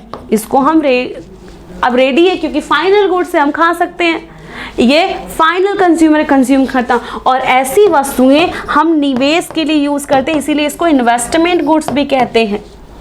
उम्मीद है आप समझे हो। और फाइनल गुड्स भी कई प्रकार की होती हैं, ठीक है, देख लेते हैं। Final goods are those which are use either for consumption या फिर इन्वेस्टमेंट। जैसे कि हमने कहा जो कंजम्पशन के लिए यूज कर सकते हैं या फिर निवेश। तो जो कंजम्पशन के लिए यूज करते हैं उसको हम कंजम्पशन गुड्स कहते हैं, जो इन्वेस्टमेंट के लिए यूज करते हैं उसको क्या कहते हैं, पूंजीगत वस्तुएं कहते हैं, कैपिटल गुड्स कहते हैं। देखिए फाइनल गुड्स में किसको, गुड्स परचेज बाय कंज्यूमर, एक कंज्यूमर हाउस होल्ड के द्वारा जो खरीदा जा रहा है। तो ये फाइनल कंजम्पशन के लिए, जैसे हमने दूध खरीदा 10 रुपये वाला, तो हम क्या करेंगे, इसके पी लेंगे या चाय बनाएंगे, खीर बनाएंगे। लेकिन अगर यही रेस्टोरेंट वाला दूध खरीद रहा है तो क्या करेगा, इससे कुछ तो बनाएगा, कॉफ़ी बनाकर, और वो कॉफ़ी क्या करेगा, बेचेगा। तो वो दूध जो 10 रुपये का खरीदा, ठीक है, उसमें 2 रुपये का पाउच वाला कॉफ़ी मिलाएगा, ठीक है, 50 पैसे 1 रुपये का चीनी मिलाएगा और बेचेगा कितने, 20 रुपये में अगर बेच रहा है। तो ये क्या कर रहा है, इन्वेस्टमेंट पर्पस से यूज़ कर रहा है ना। तो ये याद रखना है आपको, ठीक है। या फिर कॉफ़ी बनाने के लिए जो मशीन खरीद रहा है वो क्या कर रहा है, इन्वेस्टमेंट के लिए कर रहा है ना। तो goods purchase by firm for the capital formation या इन्वेस्टमेंट, जैसे मशीनरी, ये क्या हो गया, इन्वेस्टमेंट गुड्स हैं। अब फाइनल गुड्स भी कई प्रकार के, इंटरमीडिएट गुड्स बता दिए ना, इंटरमीडिएट गुड्स बता दिए, ठीक है, कि गुड्स परचेज फॉर रीसेल। हमने कहा कुछ ऐसे गुड्स हैं जो फिर से बेचने के लिए खरीदी जाती हैं, जैसे डेयरी फार्म के द्वारा, ठीक है, या goods use for further production, जो फर्दर प्रोडक्शन आगे चल के यूज होंगी। Next one is consumption goods. Consumption goods कई प्रकार की होती हैं, ड्यूरेबल होती हैं, सेमी ड्यूरेबल होती हैं, नॉन। जैसे एक बात बताओ, आप खाने के लिए कोई चीज़ बनाए, ठीक है, या फिर आपने खाने का मतलब ये नहीं सिर्फ खाना, कंज्यूम मतलब हो सकता है ये शर्ट पहनने के लिए बनाए, यानी कि use, personal use, investment purpose से नहीं, ठीक है। तो कंजम्पशन गुड्स एक ऐसा गुड्स है जो किसी की चाहतों को पूरा करने के लिए डायरेक्टली यूज किया जाता है, जैसे bread, butter, shirt, paints, television, furniture. अब इसमें भी कुछ वस्तुएं क्या है, ड्यूरेबल है, यानी कि ये एक ऐसी वस्तुएं हैं जिसको हम लंबे समय तक हम यूज कर सकते हैं, जैसे टेलीविजन हो गया और फ्रिज हो गया। सेमी ड्यूरेबल गुड्स यानी कि अर्ध टिकाऊ सामान, ऐसे सामान जो लिमिटेड पीरियड ऑफ टाइम के लिए चलती हैं, जैसे कि जो बर्तन मान लीजिए खरीदे, बर्तन खरीदना है या फिर शूज खरीद रहे हैं, जूता, कपड़ा जो खरीद रहे हैं, वो सब क्या है, लिमिटेड टाइम के लिए यूज होंगी ना। नेक्स्ट नॉन ड्यूरेबल, ठीक है, नॉन ड्यूरेबल मतलब ये बिल्कुल टिकाऊ नहीं है, और बिल्कुल टिकाऊ मतलब दूध खरीदे, गर्म नहीं किए, 2 घंटे बाद क्या हो गया, खराब हो गया।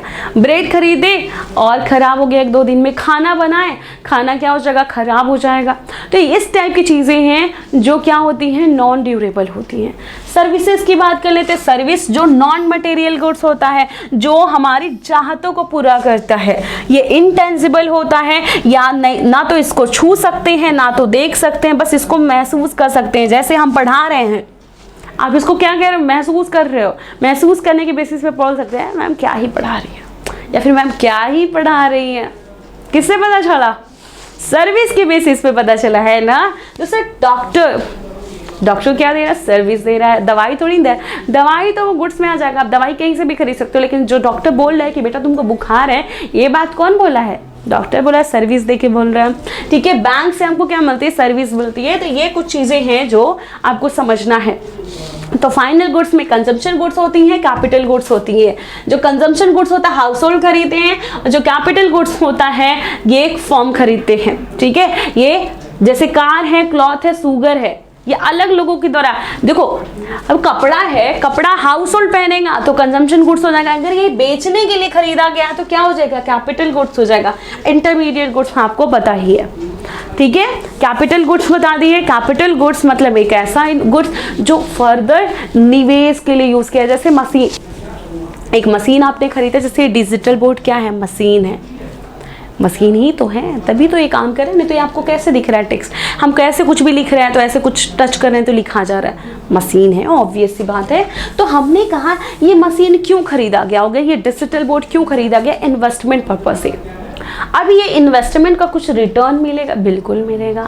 अब मुझे बताओ कि ये जब मशीन खरीदा गया तो मान लीजिए ये मशीन जो है 3 लाख का है, होगा ही, मुझे आइडिया नहीं है, बट मान लीजिए 3 लाख का रुपए का। अब 3 लाख का है और 1 साल यूज़ किया मालवी अकेडमी ने, फिर सोचा कि ये अब नया डिजिटल बोर्ड ला दिया। अब इसको बेचेंगे तो कितना मिलेगा, 3 लाख। तो अगर 3 लाख को इसका देगा तो सोचेगा नया नहीं खरीद लेंगे, कहेगा ये सेकेंड हैंड हो गया, बहुत होगा तो 1.5 लाख देंगे। टेक्नोलॉजी आजकल बहुत एडवांस जा रही है ना, ये पुराना सामान काहे लेंगे, बहुत होगा तो 1.5 लाख देंगे, उससे ज़्यादा तो हम 1 रुपया नहीं देंगे। क्यों भाई, इसकी वैल्यू 3 लाख से सीधे 1.5 लाख कैसे हो गई, क्यों, बिकॉज ऑफ टाइम ड्यूरेशन, आपने 1 साल इस्तेमाल किया है।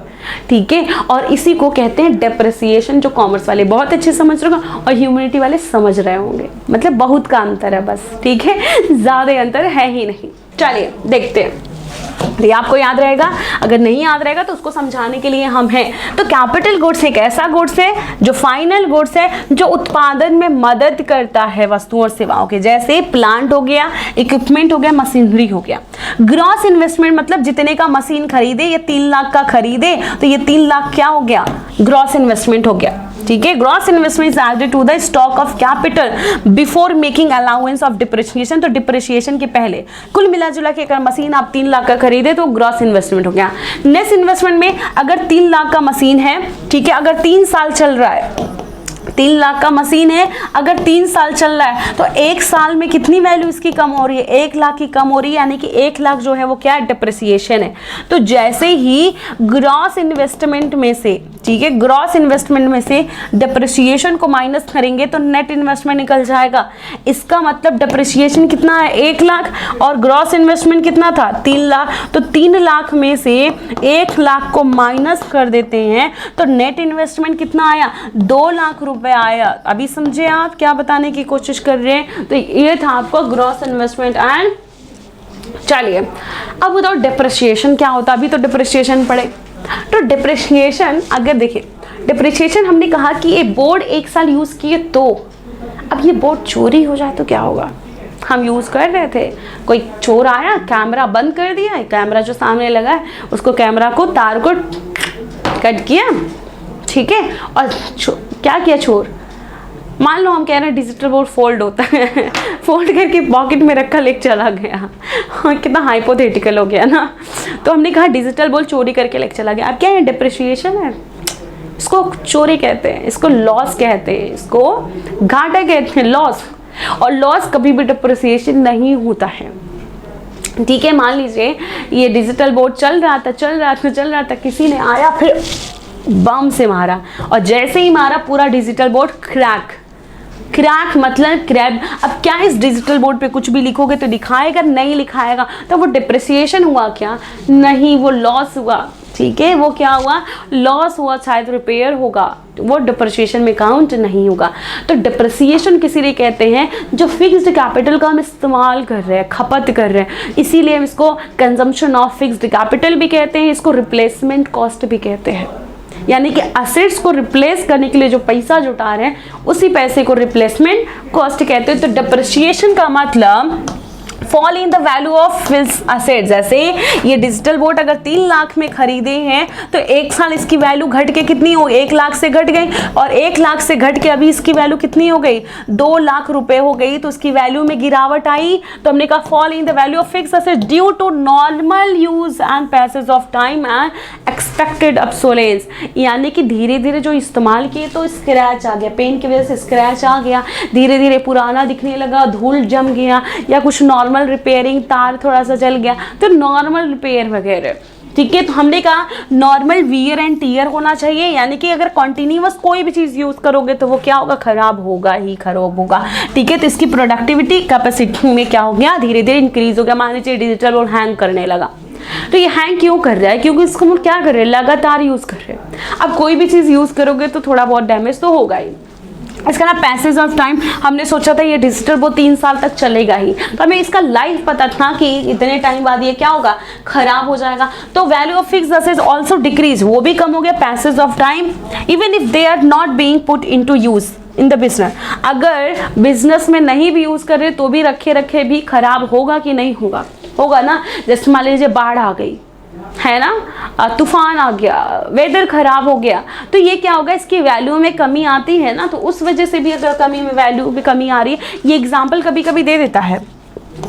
ठीक है, natural factor like rain, wind, weather are contribute to fall their value. तो third one is expected obsolescence, यानी कि जो हम फिक्स्ड वैल्यू है उसको हमने कहा था हमें उम्मीद था इतना कम होगा, यानी कि या तो loss in the value due to change in technology, यहाँ तो हमको पता चला कि अब इससे एडवांस टेक्नोलॉजी आ गई। जब मान लीजिए आईफोन 16 आ गया, ठीक है, आईफोन 16 प्रो आ गया, तो अब 15 क्या हो गया, पुराना हो गया। अगर आपको 1.5 लाख में कोई 15 दे और 1.5 लाख में 16 दे तो आप क्या खरीदोगे, ये तो बताने की भी जरूरत नहीं आप क्या खरीदो। क्यों, just because of technology upgrade हुई होगी तभी तो उसका 16 प्रो नाम है या 16 नाम है ना। तो यानी कि टेक्नोलॉजी आजकल हर दिन बदल रही है, हर मोमेंट बदल रही है, जैसे कि मौसम की तरह, जैसे कि टाइम बदल रहा है। ठीक है, या फिर जो गुड्स एंड सर्विसेज के डिमांड में कोई परिवर्तन, तो उसके वजह से जो हमें लगता था कि हाँ इसकी वैल्यू कम हो जाएगी, वो 3 ऐसे फैक्टर हैं जिसकी वजह से डिप्रिसिएशन क्या हो सकता है। उम्मीद है आप समझे हो। अब बात करते हैं इनडायरेक्ट सब्सिडी। अब देखो, इसको समझने का बहुत आसान तरीका है, बहुत ही आसान तरीका। पहले तो समझना टैक्स क्या होता है। टैक्स क्या है, टैक्स मतलब कर। अब कर कौन लगाता है, सरकार। सरकार क्या करती है, कर लगाती, यानी कि ये जो टैक्स होता है अमाउंट इम्पोज्ड बाय गवर्नमेंट। ठीक है, ये एक ऐसा अमाउंट जो गवर्नमेंट ने हम पे इम्पोज किया कि हमको पे करना ही पड़ेगा, चाहे आप कुछ भी कर लो पे करना पड़ेगा, उसको हम टैक्स कहते हैं। आप टैक्स को अवॉइड नहीं कर सकते। पहला, टैक्स 2 टाइप का होता है, एक को हमको कहते हैं प्रत्यक्ष कर, क्या कहते हैं, प्रत्यक्ष कर कहते हैं। दूसरे को कहते हैं अप्रत्यक्ष कर, क्या कहते हैं, अप्रत्यक्ष कर की बात कर रहे हैं।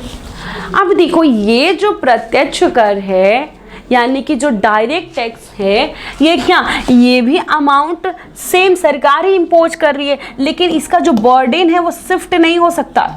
ठीक है, बर्डन जो है, burden of tax can not shift, इसके बर्डन को हम शिफ्ट नहीं कर सकते। जैसे अगर आप 7 लाख से ज़्यादा कमा रहे हो तो आपको टैक्स पे करना पड़ेगा। आप चाहो कि ये टैक्स हम नहीं पे करेंगे, हमारे भाई साहब या हमारे पापा पे करेंगे, हमारी बीवी करेगी, तो नहीं पॉसिबल है, इसका बर्डन शिफ्ट नहीं हो सकता। ठीक है, जैसे जो आपके इनकम पे लगता है टैक्स, आपके प्रॉफिट पे लगता है टैक्स, वेल्थ पे लगता है, ये क्या होगा, डायरेक्ट टैक्स हो गया। इसको हम नहीं पढ़ रहे यहाँ पे, हम बात कर रहे हैं इनडायरेक्ट टैक्स। और इनडायरेक्ट टैक्स जितने थे सबको सबस्यूम्ड करके अब एक ही टैक्स है, जिसको किस नाम से जानते हैं, जीएसटी, और इसी को इनडायरेक्ट टैक्स कहते हैं। और जीएसटी तो हर किसी को पे करना पड़ता है। तो ऐसा है जो जीएसटी नहीं पे करता, तो बताओ, हर कोई जीएसटी पे करता है, हर कोई इस चीज से अछूता नहीं है। हर किसी का वक्त बुरा चल रहा है। जैसे एक कुरकुरे का पैकेट खरीदते हो जीएसटी, सुई खरीदते हो जीएसटी, फोन खरीदते हो जीएसटी, खाने वाला खरीदते हो जीएसटी, कपड़ा खरीदते हो जीएसटी, फैन खरीद रहे हो जीएसटी, कुछ भी खरीद रहे हो जीएसटी, बाल कटवा रहे हो जीएसटी, फेशियल करा रहे हो जीएसटी, एनीथिंग जीएसटी। यानी कि सारे टैक्सेस को हटा के दवाई भी खरीद रहे हो तो जीएसटी। ठीक है,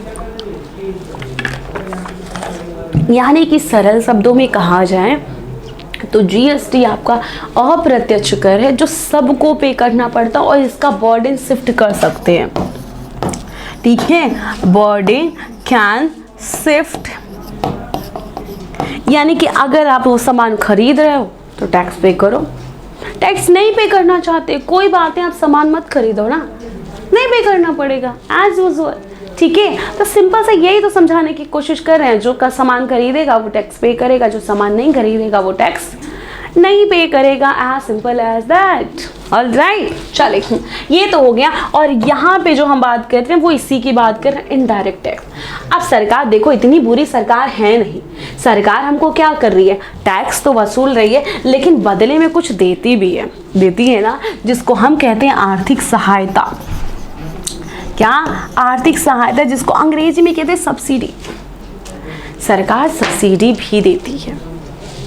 पहले क्या होता था, ये सब्सिडी की मात्रा थोड़ी ज़्यादा थी, अभी सब्सिडी ना के बराबर मिलता। मैंने सुना कि सिलेंडर पे थोड़ा बहुत मिलता है या फार्मर्स को मिलता है थोड़ा बहुत।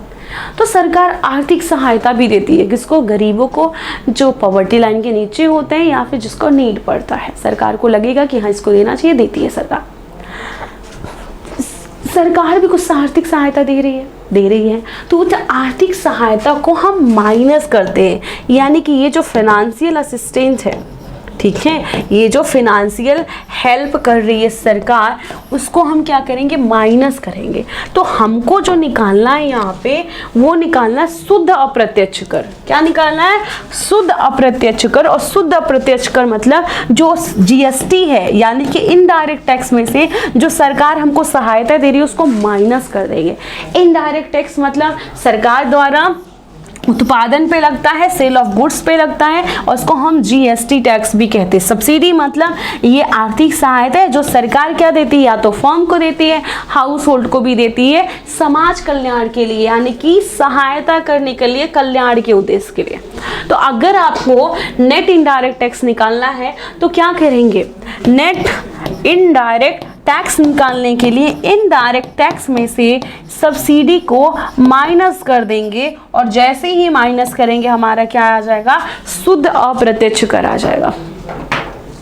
क्या आ जाएगा, शुद्ध अप्रत्यक्ष कर आएगा। उम्मीद है आप समझ रहे हो। नेक्स्ट हम चलते हैं, हाँ, फैक्टर कॉस्ट और मार्केट कॉस्ट। ये ध्यान से देखना, फैक्टर कॉस्ट क्या होता है, मार्केट कॉस्ट क्या होता है। जो हमारे फैक्टर ऑफ प्रोडक्शन थे, उत्पादन के कारक थे, फैक्टर ऑफ प्रोडक्शन जिसको हम कहते हैं उत्पादन के कारक। अब ये उत्पादन के कारक कौन कौन से थे, उत्पादन के कारक कौन थे, लैंड थे, labour, capital, entrepreneur.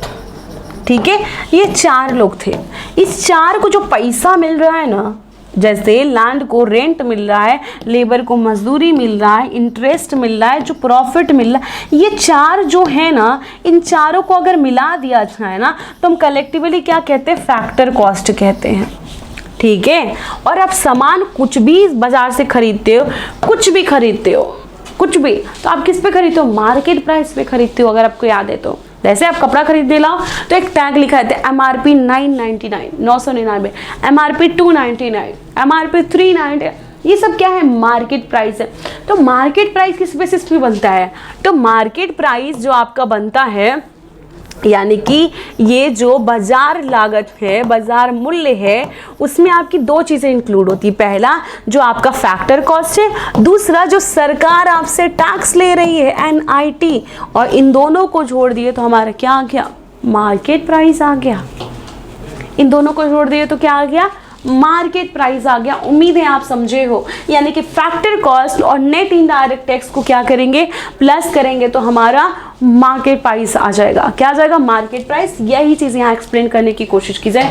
Factor cost मतलब it refers to amount paid to the factor of production. ठीक है, जैसे मान लीजिए फॉर देयर कंट्रीब्यूशन प्रोडक्ट, ठीक है, फॉर एग्जाम्पल 500 रुपया फैक्टर कॉस्ट है। मार्केट प्राइस का मतलब price which is product is actually sold, जिस मूल्य पे एक्चुअली में बेचा जा रहा है। मान लीजिए हम ये जो बेच रहे हैं वो 699 में बेच रहे हैं, एक्चुअली में कितना बना था, 500 में बना था। और ये जो 500 का डिफरेंस है, 500 में ऐसा क्या ऐड किए हैं, 199 जो है वो NIT ऐड किए, और ये अब क्या FCA। तो आपको अगर मार्केट प्राइस निकालना हो तो दोनों को क्या करेंगे, जोड़ देंगे।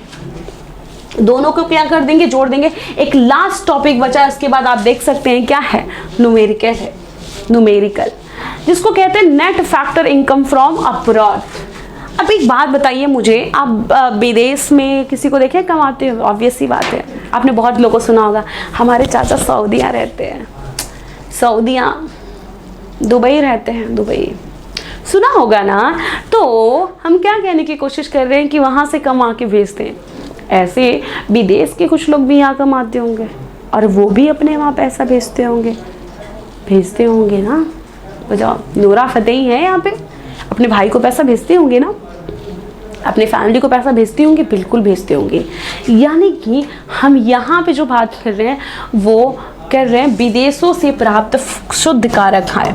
ठीक है, हम बात कर रहे हैं फैक्टर इनकम, ठीक है, कारक आय, फैक्टर इनकम फ्रॉम अब्रॉड। ठीक है, जो कारक आय है विदेशों से उसकी बात कर रहे हैं। तो मान लो हमारे वहाँ के जितने लोग भी हैं विदेश में कमा के 100 करोड़ रुपया भेजे। अब विदेश के लोग भी तो हैं जो यहाँ कमाते हैं, तो विदेश के लोग अगर यहाँ कमा रहे तो वो भी अपने देश में भेजेंगे, तो हम उसको क्या कहेंगे, फैक्टर इनकम, ठीक है, टू अब्रॉड। विदेशों को जो पैसा भेज रहे हैं उसकी बात कर रहे हैं। मान लो विदेशों को पैसा यहाँ से 80 करोड़ जा रहा है, तो 100 करोड़ आया, 80 करोड़ चला गया, बचा कितना, 20 करोड़, यानी कि हम मुनाफे में हैं। तो ये जो हम निकालने की कोशिश कर रहे हैं वो निकालते हैं net factor income from abroad. विदेशों से प्राप्त कारक आय निकाल रहे हैं और उसके लिए हमने इसको short form F factor income from abroad, FIFA हो गया, फीफा दिख रहा है। अब यहाँ देखिए factor income to abroad, FITA, तो फीफा में से फीटा माइनस किए तो क्या आ गया, NFI और A, NFIA आ गया, और NFIA के लिए क्या माइनस के, NFIA is equal to FIFA minus FITA. क्या हुआ, फीफा माइनस फीटा, यानी कि 100 करोड़ में से 80 करोड़ को माइनस किए तो NFIA कितना आया, 20 करोड़। ठीक है, 20 करोड़ आ गया। उम्मीद है आप समझे हो। यहाँ पे देखिएगा, ध्यान से देखिएगा। यहाँ पे कुछ ऐसे चीज़ हुए, बोलना मैच द फॉलोइंग। इसमें से कुछ चीज़ें आप नेशनल इनकम में भी पढ़ोगे, इसीलिए मैं जनरली क्या करती हूँ ना, नेशनल इनकम और सर्कुलर फ्लो ऑफ इनकम एक साथ पढ़ाती हूँ, क्योंकि जनरली जो क्वेश्चंस आते हैं कंबाइंड टाइप के आते हैं दोनों के। ठीक है, अब यहाँ पे कुछ ऐसे क्वेश्चन है जो भी आपको नहीं आ रहा होगा, कुछ ऐसे हैं जो आपको आ रहा होगा। जैसे अभी हमने बताया फैक्टर पेमेंट क्या होता है, तो फैक्टर इनकम जैसे फैक्टर पेमेंट, तो काम के बदले क्या मिलेगा, किराया मिलेगा। तो आपको ये पता चल गया बी का कौन सा है, चौथा है, बी का चौथा, इसमें से कोई है नहीं है, तो ये आपका क्या हो जाएगा, आंसर हो जाएगा।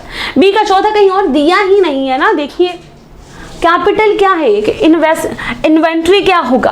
अब अगर इसको जोड़ेंगे, जीडीपी में से NFIA जोड़ेंगे तो क्या हो जाएगा, NFIA अगर जोड़ेंगे तो मुझे तो लग रहा है ये गलत है, NFIA जोड़ेंगे तो हमारा क्या हो जाए, NP हो जाएगा, नहीं GNP होगा, क्योंकि ये G है तो यहाँ पे क्या होगा, GNP हो जाएगा ये आपका। ठीक है, अगर GNP में से डिप्रिसिएशन माइनस करेंगे तो NNP हो जाएगा। कैपिटल क्या है, इन्वेंट्रीज है, ये आराम से आप मैच कर सकते हैं। इसके अलावा gross national product at market price, ये आपको नहीं पढ़ाया गया है क्योंकि वो नेशनल इनकम में कुछ पोर्शन कवर किया जाएगा। ठीक है, तो ये हम इसको समझा देते हैं, वैसे कि आप नेशनल इनकम पढ़ोगे, उम्मीद है पहले से भी पढ़े हो। तो यहाँ पे GNP एट मार्केट प्राइस को किस हिसाब से प्रेजेंट किया जाता है, ये उसकी बात की जा रही है। ठीक है, GNP मार्केट प्राइस में ये कह रहा है, ये क्या है, मार्केट प्राइस माइनस NIT, ये तो वैसे ही गलत है। ये कह रहा है GDP में से हम GDP एट मार्केट प्राइस में से हम डिप्रिसिएशन माइनस कर देंगे तो हमारा क्या आ जाएगा, NNP आ जाएगा, नहीं आएगा। यहाँ पे देखो क्या कह रहे हैं, NFIA जोड़ देंगे और NFIA जोड़ेंगे तो क्या आ जाएगा, GNP एट मार्केट प्राइस आ जाएगा, यानी कि ऑप्शन सी क्या है, करेक्ट है। ऑप्शन सी क्या है, करेक्ट है। Net national product at factor cost also called national income include. ठीक है, कह रहा है जो NNPFC है उसी को हम नेशनल इनकम कहते हैं, जो कि बिल्कुल सही है। इसी को हम क्या कहते हैं, ट्रांसफर इनकम है, फैक्टर इनकम है, ट्रांसफर या फैक्टर दोनों है, या तो नाइदर ट्रांसफर नॉर फैक्टर है। मुझे ये बताओ, देखो थोड़ा सा एनालाइज करो, 20 सेकेंड का टाइम दे रहा, सोचो, फिर बताओ। सोच लिए, अब मैं आंसर बताती हूँ। जो नेट इनकम, ठीक है, factor income, sorry net national income eight factor cost है, तो जब ऑलरेडी फैक्टर कॉस्ट लिखा है तो कौन सा इनकम होगा, ऑब्वियस सी बात है ना, फैक्टर इनकम होगा, क्योंकि ट्रांसफर इनकम तो शामिल ही नहीं होता। यहाँ पे देखिए कह रहा है एडजस्टमेंट करिए, इसमें ऐसा क्या जोड़े कि NDP एट मार्केट प्राइस आ जाए, है ना। यहाँ पे क्या जोड़े ऐसा कि NDP एट मार्केट प्राइस आ जाए, मुझे बस इतना बताइए। तो ये निकालने के लिए हम क्या करेंगे, NDPFC में हम क्या जोड़ेंगे, मार्केट प्राइस आ जाए, क्योंकि ये NDP सेम है, NDP सेम है, मार्केट प्राइस अलग है। और मार्केट प्राइस निकालने के लिए क्या करेंगे, हम NIT को जोड़ देंगे तो क्या हो जाएगा, NIT जैसे ही जोड़ दिए तो हमारा क्या हो गया, मार्केट प्राइस आ गया। अब देखिए यहाँ पे NDP एट मार्केट प्राइस में ऐसा क्या जोड़े जो NNP आ जाए, यानी कि D से हमको N पे जाना, बाकी चीज़ें कॉमन है, तो नेशनल पे जाने के लिए क्या करेंगे, हम यहाँ पे क्या जोड़े थे, NIT जोड़े थे, तो यहाँ पे ऑप्शन A लिख देते हैं। ठीक है, उसके बाद क्या हम जोड़े थे, यहाँ पे net factor income abroad C option जोड़े थे। फिर NNP MP से GNP पे जाना है, तो N से G पे आने के लिए क्या करेंगे, डिप्रिसिएशन ऐड करेंगे, तो B हो जाएगा, ACB और ऑप्शन C हमारा करेक्ट है। ये सब पिछले साल का क्वेश्चन है। ऑलराइट, नेक्स्ट, इसमें से कह रहा है कौन सा ट्रांसफर इनकम पेमेंट है, ट्रांसफर पेमेंट है, पेंशन, इनकम टैक्स, ठीक है, फाइन, नेट इंटरेस्ट, जो फाइन लग रहा है या जो पेंशन है या जो इनकम टैक्स है, कुछ तो ऐसा होगा है ना। तो यहाँ पे तो क्लियरली हम आपको बताए थे कि ट्रांसफर पेमेंट कौन सा हो जाएगा, है ना, पेंशन, ऑब्वियस सी बात है। डिप्रिसिएशन कह रहा है इसमें से डिप्रिसिएशन में कौन सा इंक्लूड किया जाएगा, अभी हमने बताया था, डिप्रिसिएशन में 3 चीजें होगा, नॉर्मल, वियर एंड टीयर। ठीक है, डिसयूज तो नहीं होता भाई, डैमेज ऑफ कैपिटल, अगर हम इसे डिजिटल बोर्ड को तोड़ देते तो वो डिप्रिसिएशन होगा, नहीं, expected distribution of capital, unexpected नहीं होता है, तो वियर एंड टीयर हो जाएगा कैपिटल गुड्स का। मेडिकल टूरिज्म, हम बताए थे ना, रेजिडेंट वाले से क्वेश्चन है कि हम इंडिया के रिस्पेक्ट में मेडिकल टूरिज्म की बात कर रहे हैं। अब मुझे बताना, foreigner visit India to see famous hospital, एक बात बताओ, कोई मेडिकल चिकित्सा पर्यटन के लिए आया है तो टूरिस्ट घूमने आएगा कि अरे हॉस्पिटल तो बहुत अच्छा बना है, नहीं भाई, बेचारा दवाई कराने आया, उसके इमोशंस को समझो, बस नाम टूरिज्म है, ठीक है, उसके इमोशंस को समझना है। तो मेडिकल टूरिज्म का मतलब फैसिलिटी देखने नहीं आए हैं, फोटोग्राफ भी लेने नहीं आए हैं, ट्रीटमेंट कराने आए बेचारा, है ना, दया करो थोड़ा उस पर। कह रहा है कि इसमें कौन सा स्टेटमेंट करेक्ट है, ध्यान से देखना, subsidy will reduce inequality between rich and poor, कह रहा है जो सब्सिडी होगा वो लोगों के बीच इनइक्वालिटी को कम करेगा। बिल्कुल सही, क्योंकि हम पढ़ाए थे रिच एंड पुअर वाला कॉन्सेप्ट। अगर रिच से वसूल करके सरकार गरीब पे खर्च करती है तो इसका पैसा कम होगा और इसका पैसा थोड़ा ज़्यादा होगा, तो इसके गैप का बीच क्या होगा, थोड़ा सा कम होगा, असमानता कम होगा। Subsidy are given to farmer who does not do agriculture work, बिल्कुल जो एग्रीकल्चर वर्क करता है उसी को दिया जाता है। Subsidy are given to the farmers daughter to continue education, या subsidy needed to encourage farmers to takes the new technology. बेटा ये है और ये इस्तेमाल किया जाएगा, यानी कि ए और डी कहीं है क्या, बिल्कुल ये सही जवाब हो जाएगा आपका। ध्यान से देखिएगा, government sector affect the personal disposable income. Obvious सी बात है, क्योंकि डिस्पोजेबल इनकम क्या होता है, डिस्पोजेबल इनकम यानी कि YD, disposable income is equal to income minus tax. ठीक है, कह रहा है through which it can change distribution of income, बिल्कुल कर सकता है। तो कह रहा है redistribution objective is fulfilled by the following task. इसका अगर रीडिस्ट्रीब्यूट किया जाए तो किस हिसाब से किया जा सकता है, डायरेक्ट टैक्स से किया जा सकता है, और डायरेक्ट टैक्स क्या है, इनकम टैक्स है। ठीक है, नेक्स्ट आइडेंटिफाई द, ये हम क्या करेंगे ना, देख लेते हैं कौन से चैप्टर का है, डोमेस्टिक टेरिटरी का है, इसी चैप्टर का। ध्यान से देखिए, GDP is the money value of all the final goods and services produce with in a domestic territory of country measured in a year. कह रहा है जीडीपी एक मॉनेटरी वैल्यू है सारे वस्तुओं और सेवाओं का। ठीक है, क्या है, जीडीपी एक मॉनेटरी वैल्यू है, जितने भी वस्तुओं और सेवाएं हैं उसकी मॉनेटरी वैल्यू है, जो एक साल में मेजर किया जाता है। सही, जीडीपी इज इक्वल टू, ठीक है, GDP is equal to C plus I plus G plus, ठीक है, X माइनस M। और C कह रहा है कंजम्पशन एक्सपेंडिचर है, और जो I है वो इन्वेस्टमेंट एक्सपेंडिचर है, जो G है गवर्नमेंट एक्सपेंडिचर है, X क्या है, एक्सपोर्ट है, एंड M क्या है, इंपोर्ट है। बिल्कुल सही, यहाँ तक सही। ध्यान से देखिए, जीडीपी एट मार्केट प्राइस में, GDPR फैक्टर कॉस्ट में हम क्या जोड़ेंगे, NIT माइनस करेंगे। NIT तो हमको जोड़ना होता नहीं, तो वैसे ही गलत हो गया, क्योंकि अगर हम जोड़ते हैं NIT को तब हमारा GDPR मार्केट प्राइस होता है। GDP is the income earned by the factor in the form of wages, ठीक है, profit, rent, interest, it is with in the domestic territory. तो मुझे बस इतना बताओ, सही तो ये बिल्कुल कह रहा है, हम इसको गलत कह ही नहीं रहे, लेकिन यहाँ NDP होना चाहिए ना, क्योंकि इनकम में डिप्रिसिएशन होता ही नहीं है। GDP is the market value of all the finance goods and services produced within the domestic territory of country measured in the year। अब इसमें और इसमें क्या अंतर है, domestic territory of country measured in the year, domestic territory of country measured in the year। दिक्कत कहाँ है, देखो यहाँ पे लिखा money value of all the final goods and produce with in a domestic territory. ठीक है, produce with the goods and services all final. दिक्कत क्या आ रही है, दिक्कत क्या आ रही है वो सोचने वाली बात है ना। ठीक है, यानी कि मार्केट वैल्यू और मनी वैल्यू की बात की जा रही है। अगर आपको इन दोनों में कंफ्यूजन है तो आपको इन दोनों के अलावा बात करना चाहिए, या तो ए होगा या तो ई होगा। ठीक है, यहाँ ए है यहाँ ई है, यानी कि दोनों में से एक तो सही है। ठीक है, और हमने क्या कहा, यहाँ NDP होना चाहिए, C तो वैसे ही गलत है, तो जहाँ जहाँ C है वहाँ वहाँ क्या हो जाएगा, कैंसिल हो गया, C तो होगा नहीं। अब तो या तो A होगा या तो B होगा। अब बताओ, B तो कॉमन है, यानी कि B यानी कि ये सही है। B वाला ऑप्शन तो हमने कहा था ऐसे ही सही है। अब ये सही है तो ये दोनों में कॉमन है। अब क्या करेंगे, ओहो दुविधा हो गई ना, दुविधा हो गई कि अब क्या करेंगे। कुछ तो ऐसा करें, ठीक है, जो आपको पता चले कि यहाँ पे कुछ तो ऐसा किया जाए। एक मिनट पानी पीते हैं।